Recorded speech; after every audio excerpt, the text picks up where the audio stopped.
Only 3 months ago that I made my last Ashes of Creation video talking about the state of the game's development as 2019 came to a close. Since then, I'm happy to say we've finally had some big updates and substantial progress shown to us that should really put the claims that the game was a scam to bed. Before we jump into the meat of this video, I should probably explain the general premise of what Ashes of Creation is to those of you that have never heard of the game. Scam to bed. Before we jump into the meat of this video, I should probably explain the general premise of what Ashes of Creation is to those of you that have never heard of the game before. Ashes of Creation is an open-world sandbox MMORPG that features both PvP and PvE content in the form of dungeons, raids, world bosses, castle siege PvP, caravan PvP, arenas, and much more. The thing that makes this game unique is that throughout the world there's these points of interests called nodes that players will eventually be able to level up by doing things in the node's area of influence, such as killing, questing, gathering, and so on. Initially when the game launches, the world will be somewhat empty with a few camps and crossroads around, but depending where players focus their adventures, these nodes will level up into villages, towns, cities, and eventually huge metropolises. Is there like a At reset, each stage though? of development, more content around the node is unlocked depending on the area that the players decide to develop. That's really Other content from adjacent nodes becomes locked until an event such as a castle siege destroys the city, or there's a mass exodus of citizens that de-levels the progressed node to open up space for adjacent nodes to then grow. So basically it turns into Detroit. You know, like you're there for a while, and then, boom. This approach to game design essentially means that no two servers in Ashes of Creation would be the same. That's really interesting. On one server you could have a city in one area, and on another server that same location could just be a forest or a small camp. Additionally, the game has a total of 9 different races, and the appearance of the node as it levels up will be different depending on the race that contributed the most XP to the node. So for example, on one server you could have a village with a dwarven aesthetic, but on another server that same node could have an orcish aesthetic, depending on who contributes to it the most. There's a lot more features this game will eventually have, such as trading, player housing, professions, and sailing, but the node system is really the core of the game. Needless to say, this is the most ambitious fantasy MMORPG that's ever been attempted, and from a game design point of view, I think if they pull it off, it will be a great leap forward into the next generation of MMORPGs that us MMO fans have been waiting for after many years. In a recent where's the fucking combat though? Like, look at her. Damn. God damn. Yeah, dude, we're gonna buy this game, man. This is a great fucking game. I really think this is a good game. Live stream on Twitch, Intrepid Studio gave us an early look into the game's Alpha 1 MMORPG testing that backers should be able to play sometime this year. In this live stream, we had about an hour and a half worth of gameplay, and we were finally shown some of the game's core systems actually working. Most notably, they showed a node leveling from stage 1 to stage 2, then from stage 2 to stage 3. What are you guys doing here? Oh, dude, Terrence looks like a ninja. Because they're not in You'll see now. This is laggy. Has advanced. Ooh, you even got Winstead up there on the 20 statue. FPS. In Ashes of Creation, as these nodes advance, your quests advance with them. Your next chapters can kind of be completed because traditionally it's alpha. Yeah, I guess maybe it's not optimized. It told me so that I wasn't there. Yeah, very cool. Level 3 node, a village stage. A lot of stuff. That's cool. Comes online that we're going to be that is cool. To show you here in a little bit. Bear in mind, this footage that I'm showing is progress after only 3 years of development, when the average MMO development time is about 5 years or so. This game is still a long way from being finished. They showed how the mayoral election system works, and that town mayors need to decide what buildings to build in the empty housing plots. While there's a lot of buildings to choose from, there's only a certain number of construction sites. You have to be a little bit specific in what your goals are as mayor. The mayor decided to build an armory. We got to see the foundations of the building start to pop up. I like the animation of that. That's really cool. Yeah, I'll be the mayor. After that, the citizens of the node will get a quest in which they go out and contribute to gathering the materials needed to construct the building. When the construction of the building is ready to complete, you know, we're going to spawn like little, you know, parade to run through the city. At one point, a dragon flew over and attacked the town, but unfortunately this crashed the game of the person that was streaming. They went into a huge open world dungeon, then took a portal to fight the dragon that attacked the town. This dragon is apparently intended to be a 40-man raid boss. In its current state though, this encounter clearly lacked some mechanics, and standing in lava didn't cause damage, but overall pretty cool stuff. What the heck? Oh my gosh, stay in there. Good. We'll also try to get you, Jeff. Big fan of that. I love the big raids.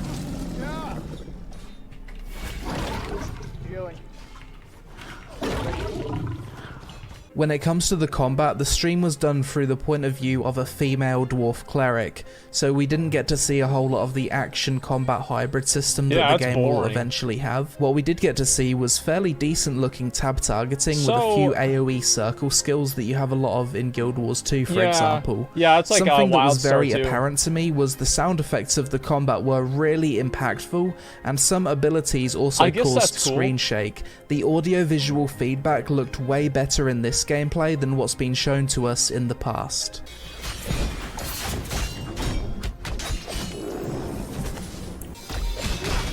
Okay. Something that did look a bit off during this streams were the shadows being a bit buggy. The graphics weren't maxed out, so the characters looked like they were floating a few inches off the floor.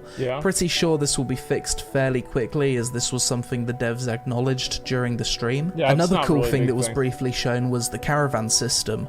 A group of players were moving resources with a caravan. You're able to right-click on the caravan and join the caravan as an attacker or a defender. They joined as attackers, showed off a bit of open-world PvP. After the fight, they were able to attack the caravan, and when it was destroyed, everything inside it popped out and was able to be looted. Fairly simple stuff, and nice to see yet another core feature in action. Other than that, we got to see flying mounts in action. Bear in mind, this is something that only a tiny fraction of the player base will ever get to experience. As to ride one, you need to have royal status, so town mayors, kings and queens, players who have worked their way up the game's political ladder, as well as castle owners. This isn't some pay-to-win status that you can buy with real money. We got to see some mining. Alright, I will do it. Sounds awesome to me. The whole idea... I like this. You know, just like in real life, you know, all the rich people get flying mounts because they have private jets. It's the same in game. You know, I feel like things like this in games that, you know, having that disparity, it makes people feel like losers and want to be winners. It's like if everybody had a flying mount, who cares?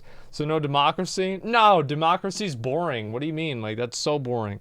Like, come on. Overall, I feel like this is a promising game. Sure. I remember whenever I first saw the first videos of this, you can go watch my reaction video of it like 2 years ago. Holy shit, it looked terrible. But they made some real big progress. Is to develop the world. Some herb gathering.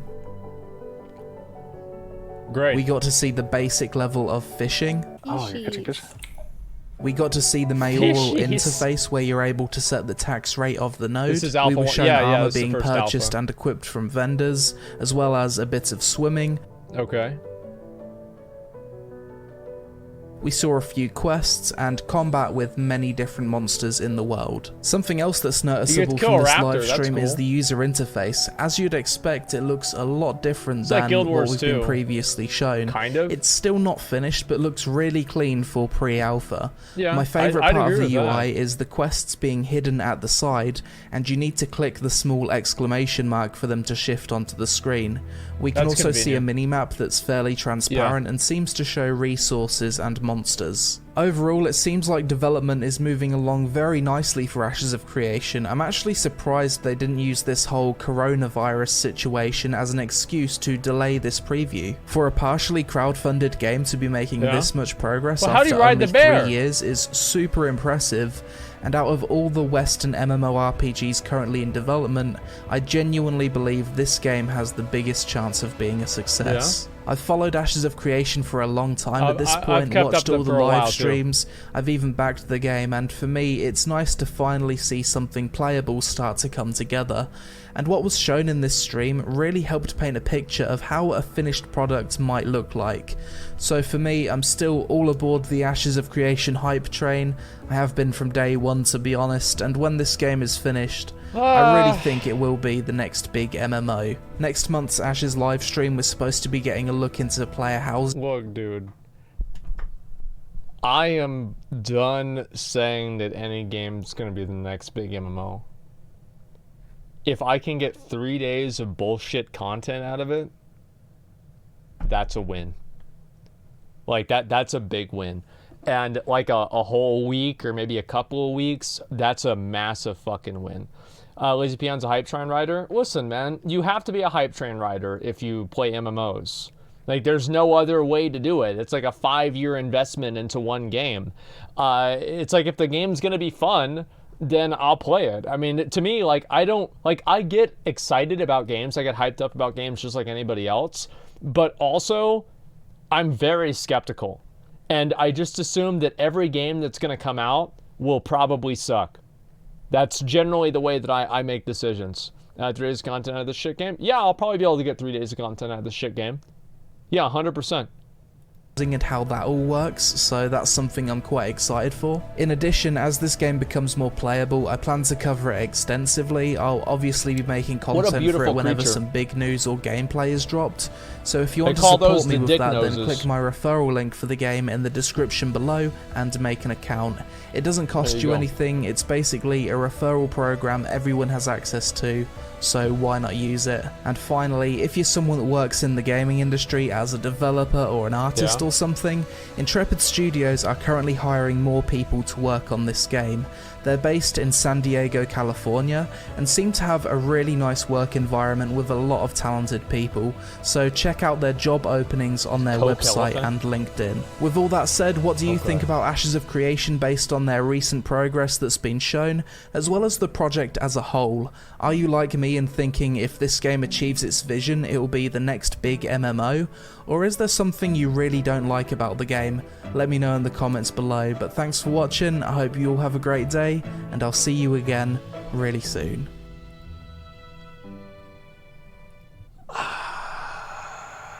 It looks good. I mean, like, it does look good. The combat is not a disaster. I mean, most games, I just, like, the combat is a complete fucking disaster. This one's not that bad. Atlas 2, well, Atlas was fun to play for, like, the first week, you know? And, like, a lot of people enjoyed it for a while. And then it dies, and that's it. You move on to the next one. Like, the thing is that I think what everybody really wants, and, like, maybe I'm wrong about this, but this is what I guess I want, is that back in the day, we would all wait for the new game that we invest all of our time into. And so, like, whenever Halo 2 came out, everybody played Halo 2, and you would invest everything into Halo 2. And it's like, that was the game that you played. But now, like, most people are more so variety gamers. And, like, WoW is the same thing. Whenever WoW came out, and, like, Burning Crusade came out, Wrath came out, you didn't really play video games. You just played that one game. And I think that now there's so much more of a culture of playing multiple different types of games that you don't really kind of focus in and just play one game. And I think that's what a lot of people like myself kind of miss. And for me personally, I'd like to have a game, like, besides WoW, right? But, like, a game besides WoW that I can just play and invest a lot of time into, and you know that, like, the time that you're investing into it isn't a waste because it's going to continue, like, going. Because what ends up happening with a lot of these games is, like, people are afraid to invest time into them because they die.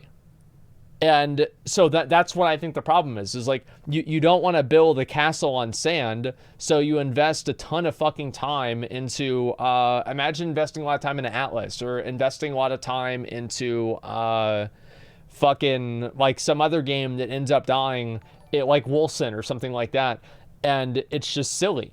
And it's like you have games that are like Atlas, yeah, something like that. Anthem, yeah, look at Anthem. Anthem's fucking dead. Artifact, look at Artifact. Artifact's dead.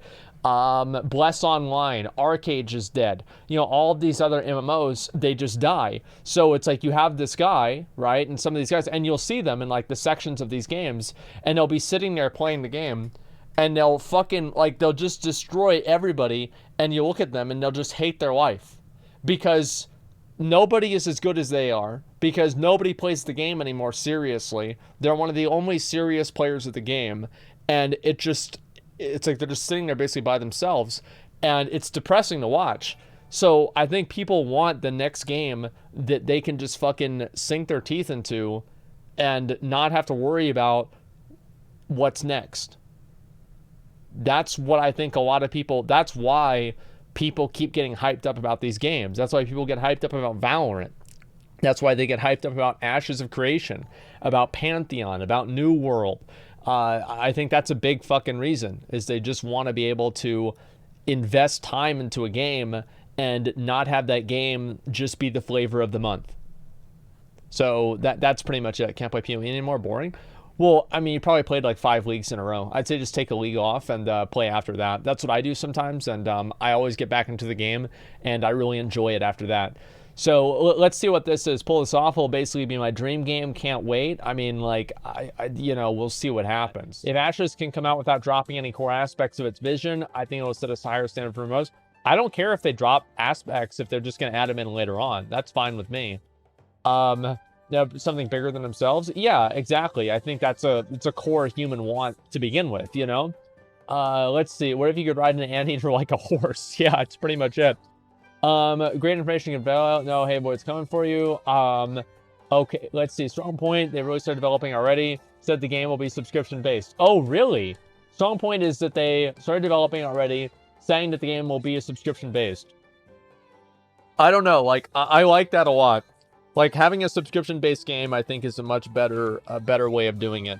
Because also it minimizes cheaters, too. Because you can, it's like you're, like, invested into the game with, like, the fucking, your card and everything.